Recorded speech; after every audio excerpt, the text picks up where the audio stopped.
On June 25th, 2024, the U.S. Surgeon General put out a landmark advisory stating that firearm violence in America is a public health crisis. That's what we're going to talk about today, folks. Let's get into it. Hello, I'm U.S. Surgeon General Dr. Vivek Murthy. Today, for the first time in the history of our office, I am issuing a Surgeon General's advisory on firearm violence. It outlines the urgent threat firearm violence poses to the health and well-being of our country. So he issued this landmark declaration that firearm violence in the U.S. is a public health crisis. He went through some numbers, some statistics. Over 48,000 firearm-related deaths in the U.S. for 2022. And they put together a document that you can download. I'm going to put links to his video on YouTube, what they suggest we need to work on to handle or tackle this public health crisis. So the document starts off saying that 54% of U.S. adults report that if they or a family member have experienced a firearm-related issue, meaning they've been threatened, they've lost a family member to firearm violence, they've witnessed the shooting, or they've used a firearm in self-defense. They talk about statistics saying that this is for 2022, and this is also on the CDC, Center for Disease Control website. I'll put links to that as well, that firearm-related injury is the #1 cause of death among children and adolescents ages 1 through 19. This includes suicide, homicide, and unintentional injuries or deaths. So an accidental shooting, for example, whether it's a kid finding a gun that's not secured properly, or whether somebody's just being irresponsible when they're cleaning their gun while it's loaded and they shoot themselves. More than half, or 56.1, and this is for 2022, 56.1% of the deaths, firearm-related deaths, are due to suicide. So this is a mental health issue. This is not a firearm issue, in my opinion. This is a mental health issue. So if you know someone is suffering from whatever mental health issue, whether it be a chronic issue or something that's short-term, they should not have access to a firearm. 40.8% were from homicide. So this includes criminals, gangs, robbery. This includes all the homicides. Now, an interesting aside here, the CDC, when you search for defensive shootings involving people that are legally justified in using a gun to defend themselves, the CDC has a little blurb in there saying, well, we need more research to properly classify these because there are a lot of questions about it. So I think they're just lumping them in with the homicides. 3.1%, the remaining 3.1% of these firearms-related deaths in 2022 are from legal intervention, which means police or law enforcement. So if law enforcement gets involved and has to shoot someone to stop an action, stop a threat, that's where they're classifying this 3.1% of firearms deaths for 2022. That includes unintentional injuries, injuries of unknown intent. So if there's a firearm injury that happened and they don't know whether it was intentional or not intentional, they put it in this 3.1%. But the point is, they don't put the defensive shooting statistics in this category. So on the note of ages 1 through 19, if you look at the OJJDP, Office of Juvenile Justice and Delinquency Prevention, and I'll put links to their website as well, the average age of a gang member, because a lot of these shootings or homicides in the cities are gang related, right? So they say as young as 11 years old, but the average is around 17 to 18. Now it does vary by jurisdiction. So for example, in California, typical age range is 12 to 24 years of age. So a lot of young kids are joining gangs or part of gangs, right? So to me, that's where a lot of these stats are taken. 56.1% suicide, 40.8% from homicide, 3.1% in the legal intervention, meaning police, unintentional injuries, meaning accidental. So not a lot of these deaths or injuries are coming from accidents, right? So there are still some people out there that are leaving guns accessible to minors when they're loaded and they're in a place they're not locked up or secured properly. So that is an issue, but there aren't that many. So in this study or report, whatever you want to call it, they do an international comparison where they compare the U.S. stats or numbers with firearms-related deaths to other countries. They list them. Now, some of these countries, I don't know why or how they could compare these countries because, for example, The UK, as far as I know, you can only own rifles or shotguns for hunting. You can't own a handgun unless you're law enforcement. So some of these, Australia, I know that you have to demonstrate a good reason, a justifiable reason to even own a handgun, and it can't be for self-defense. You have to have some other reason. So they're listing some of these other countries that have more restrictions on firearm possession and use than the US does. Nearly 6 in 10 US adults say they worry about a loved one being a victim of firearm violence. Yes, I do too. That's why I conceal carry whenever I can, and that's why I train and I prepare myself the best that I can. So in the Surgeon General's advisory, he lays out an approach that we can all take to address the firearm violence as a public health crisis that it is. This includes implementing community violence prevention programs and firearm risk reduction strategies, improving access to mental health care for those exposed to or at risk for firearm violence. This is what he recommends, the Surgeon General. Some of these are what I like to call feel-good rules or laws because they don't really do anything in my opinion. They're just to make people feel good. Like, yeah, that's a good idea. That sounds like it'll work. When in fact, it really does nothing to prevent violence. So number one, require safe and secure firearm storage, including child access prevention laws. Many states already have these. So this is really a common sense issue. And again, like I mentioned before, there are still some cases where irresponsible adults are leaving loaded firearms accessible to kids, and they find them and they wind up shooting themselves or another child, and that's unacceptable. But out of the over 48,000 for 2022, it's less than 3.1 because 3.1 includes the law enforcement shootings, and it also includes other shootings that are not really classified as on purpose or by accident. Number two, implement universal background checks and expand purchaser licensing laws. Most states already have these. I'm from New Jersey. If you're from New Jersey, you know what you have to go through to just buy a gun. Even if you already have a gun, even if you've owned guns for years, you want to buy a new gun, you get another background check, right? You get it from your local police or the state police. And then when you go to buy the gun in New Jersey at a gun shop, you have point of sale background check called the NICS, right? And the NICS check is the National Instant Criminal Background Check System run by the FBI.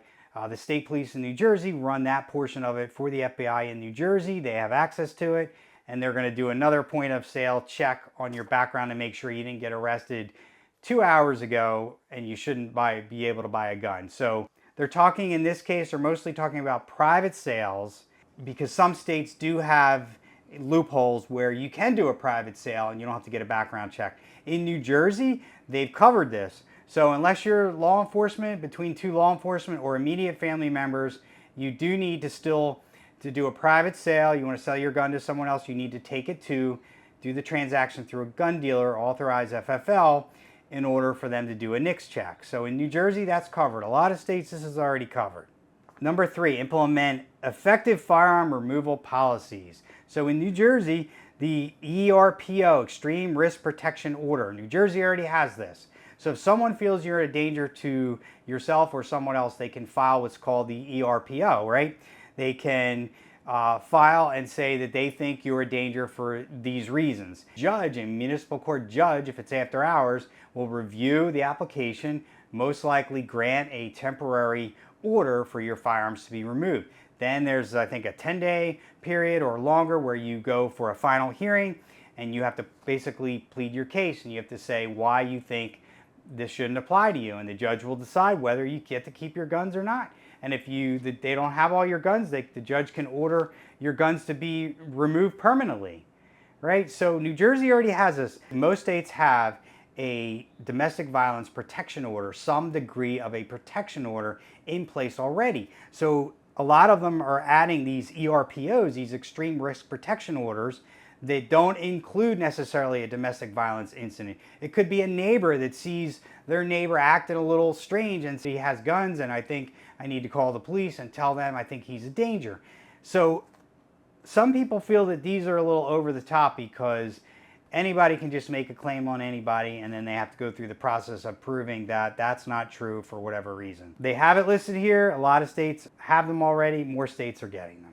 Number 4, I like this one. Create safer conditions in public places related to firearm use and carry. This is aimed at the sensitive places laws that all the governors in the anti-carry states are doing since the Bruin decision. We all know NYSERPA versus Bruin, June of 2022. It opened up the door for New York residents and New Jersey residents and a couple other states right off the bat that said now you don't need a justifiable need in New Jersey or proper cause in New York to get a concealed carry permit to carry a gun in public to protect yourself and your family, right? Or your loved ones. So this, I think, number 4, create safer conditions in public places, is totally aimed at people getting their concealed carry since the Bruin decision. Because we see it in New Jersey and a lot of these states that these governors are coming up with their own laws. The U.S. Supreme Court says, no, you can't deny them. If they qualify, you have to issue the carry permit. So the states are saying, the anti-gun politicians are saying, we're going to create laws that make basically in New Jersey, for example, the entire state a sensitive area pretty much. So part of the law has already been shot down by a federal judge. And the rest of the law, the final disposition remains to be seen. We're all waiting for the outcome. But in a lot of these states where these governors are issuing these, what I like to call anti-carry laws since the Bruin decision, a lot of them are getting shot down, or in my opinion, will be shot down in the future. So this, from the Surgeon General, now the Surgeon General, who's also a politician, is getting involved and saying, oh, we need to create safe spaces. I did do a video recently, and I'll put a link to it. In New Jersey, since the Bruin decision, over 40,000 carry permits have been issued to New Jersey residents, some to out-of-state residents, but mostly New Jersey residents.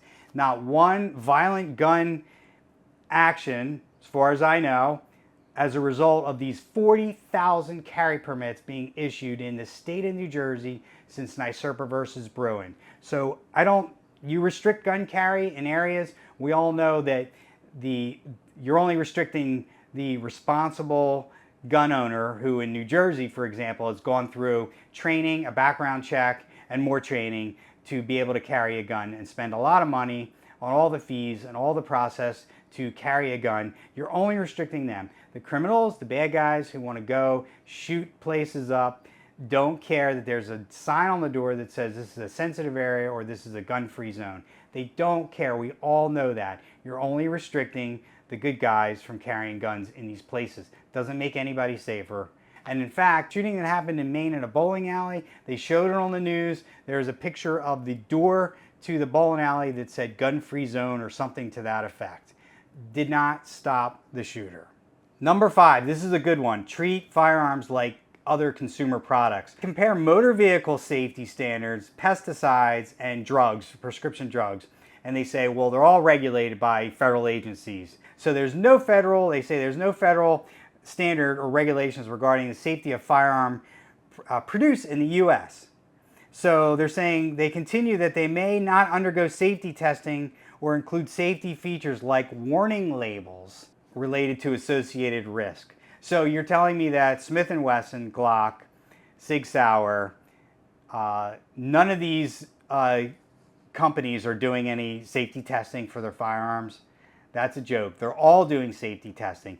And here's a picture of one of my Glocks that I purchased with the warning labels and placards not only on the case of the Glock, but also inside there's a manual. They give you a free lock, a trigger lock. So there are warnings all over. In the state of New Jersey, you go to buy a gun, there are copies of the posted statute of the New Jersey law that says it is a crime to leave a loaded firearm accessible to a minor. So there are warnings and labels all over the place, and you can't tell me that gun manufacturers are not doing safety testing. I'm sure they're all doing safety testing. Plus, I'm thinking that with a firearm, that a warning label is not going to help when someone is intending to do harm with a gun. So if you don't know that guns are dangerous to the careless or untrained person, you probably shouldn't have one. Under mental health access and support, they say that they should prioritize increased access to affordable, high-quality mental health care, substance use treatment, and other trauma-enforced resources. They also suggest enhanced safety measures and mental health resources in learning settings for children and adolescents. Don't have a problem with this, right? Mental health resources should be available to anyone who needs them, right? Any kind of treatment facility. So the first thing that I can agree with this recommended report from the Surgeon General, yes, prioritize mental health access to treatment, right, and care, and also enhance safety measures for mental health resources and in learning facilities for children and adolescents. I think it's a great idea. In summary, I don't believe that firearm violence is a public health crisis. So we have to get to the root of the cause. So if over 50% of the deaths in 2022 are due to suicides, clearly there's a mental health component here that needs to be addressed. This isn't a firearm issue, this is a mental health issue, right? Too many people are in need of mental health treatment and they don't get it, so that needs to change.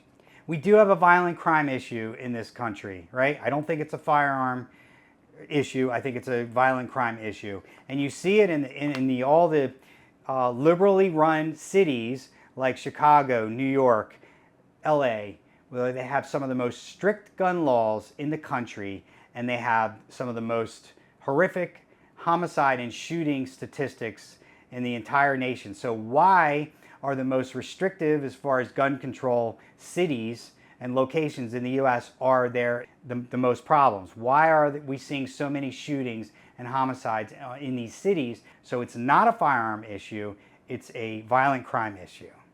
They start off the report with over 48,000 firearm-related deaths in the US for 2022.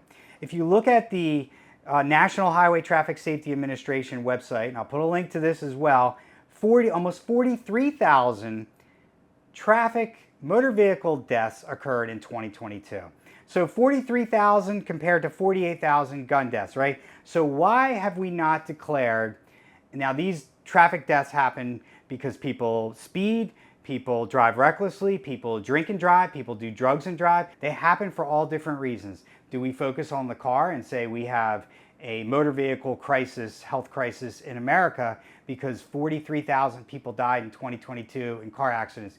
Do we say we need to ban or restrict cars? Why are we not focused on the car in the highway traffic deaths, right? We're not focused on the car, we're focused on the behavior of the driver. Don't drink and drive, don't do drugs and drive, don't drive fast, don't drive recklessly. If you do, you're going to get stopped, you're going to get tickets, you're going to lose your license. If you kill somebody while you're drunk, you're going to go to jail. We focus on the behavior and what's going to happen to you if you do these bad things while you're driving a car. We don't focus on the car. So why are we focused on the guns? Seems to me that the Surgeon General is going along with the administration and all the other anti-gun politicians. They want to focus on the guns, they want to focus on the firearms. There's stuff in there about assault weapons, right? And we can talk about that in a whole video in and of itself. What is an assault weapon, right? That's a term that anti-gunners use frequently to make rifles sound scarier than they are, right? Ooh, it's an assault weapon. That means you as a civilian shouldn't have it because only the military should have assault weapons, right? What is that exactly? New Jersey will define that if you look up the statute, and there's a whole list of guns in there that New Jersey defines as assault weapons. Another law that's being challenged in the courts currently is the magazine limit and also the quote-unquote assault weapon ban. So they also talk about training and the magazine limit, right? So two other things that I think, on this channel we encourage safe, responsible gun ownership, right? I encourage people to get as much training as possible. I think you should get additional training. I don't think you should ever do the minimum required by law. But on that note, I don't think it should be mandated. I don't think the government should be regulating training. I think it should be a personal choice, right? That everybody makes, how much training you get, where you get your training. They talk about the magazine restriction, right? In New Jersey, there's a ban, 10 limit round magazine restriction. A lot of states have this. They consider anything more than 10 rounds to be large capacity, right? That's how they define it. However, if you look at, this is another one of those feel-good laws, we can't have a 15 or 20 or 30 round magazine because that would just be horrible if a shooter got one of those. Studies have shown, if you look at the statistics of the last 10 active shooting or mass shooting incidents, you will find that the rate of fire by the shooters, the rate of fire, how many shots they're shooting per minute, per hour, however you want to classify it, does not change very much at all based on their magazine capacity. So some shooters had 10 rounds, some shooters had 30 rounds, some shooters had larger capacity magazines and they didn't have them filled completely. So there's no rhyme or reason with these shooters.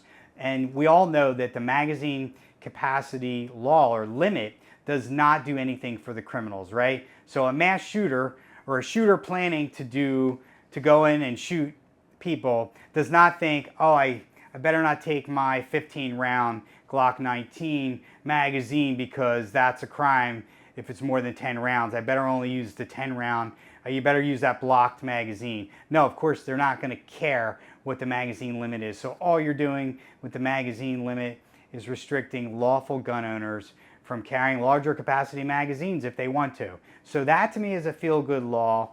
Again, look at the numbers. That doesn't change the rate of fire for most shooters. They're still shooting at that same rate of fire whether they have a 7-round mag or a 30-round mag. I do think this is aimed at the fact that the gun control agenda is getting hurt here a little bit, right? They are, between the Bruin decision in June of 2022, more people are getting their concealed carry, over 40,000 in New Jersey alone. So in 2 years, over 40,000 people in New Jersey alone. More states have passed constitutional carry, meaning if you meet certain standards, you don't have to get a permit to carry. And I think a lot of these anti-carry laws, what I like to call anti-carry laws, sensitive places, which really just mean gun-free zones, a lot of them are getting shot down in these states across the nation. So I think this response from the Surgeon General and this current administration is just, you know, their answer is more gun control, more gun control. Do I think there are problems with firearms or related to firearms? I do. But I think firearms are just the mechanism or the tool used. I think the problems are larger than the guns, right? So a gun unloaded in a safe, locked up, poses absolutely no harm whatsoever. You leave a loaded gun under a pillow or in a nightstand and you have kids, that's a problem, right? You have mental health issues or you're going through a crisis, mental health crisis for whatever reason. Maybe it's something temporary, maybe it's something chronic. You should not have firearms or have access to firearms while you're going through that crisis.